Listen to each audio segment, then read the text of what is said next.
Far-right disorder has continued and spread over the weekend. In distressing scenes, hotels housing asylum seekers were broken into and set on fire.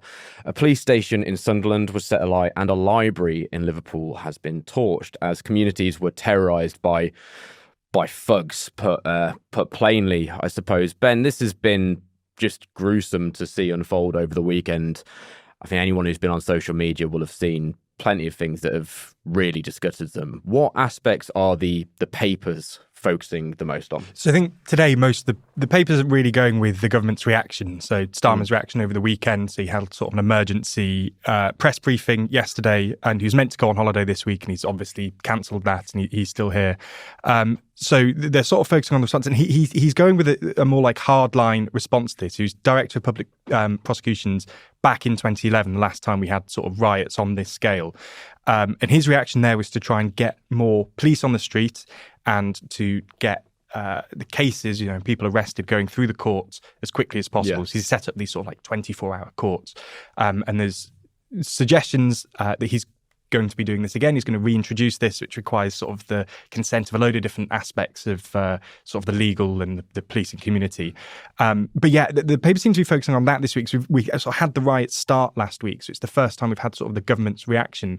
But I think we to be honest, I think most people would have expected that last week. If the riots did continue, I think anybody that sort of knows about Starmer knows about him in the last 10 years. He's only just got into power, and these riots have just started. I think he doesn't want to be seen, obviously, as weak.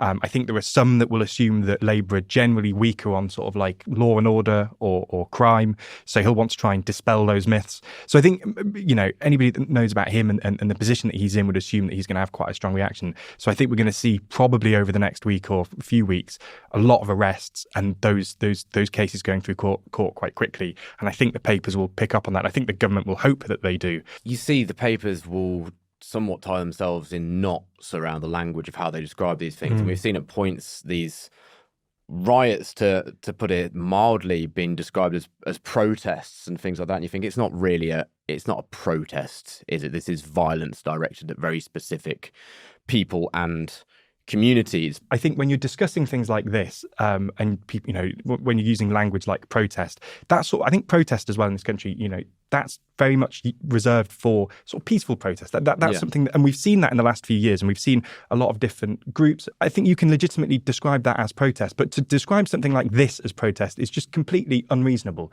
You've seen shops ransacked, you've seen buildings set on fire with people inside them. That crosses that boundary quite comfortably. We're in sort of a liberal democratic society where you can express your views, however you want. And there were groups within this country that are treated legitimately, like Reform UK, that are sceptical on immigration. If you want to engage in that debate and you want to have a group represent you, there are legitimate means to do that, peaceful means to do that. You can vote through that, at the ballot box. We've just had an election, and Reform did pretty well. There were ways for you to express those views, but to resort to, burning buildings and throwing, that's not protest anymore. That's just rioting.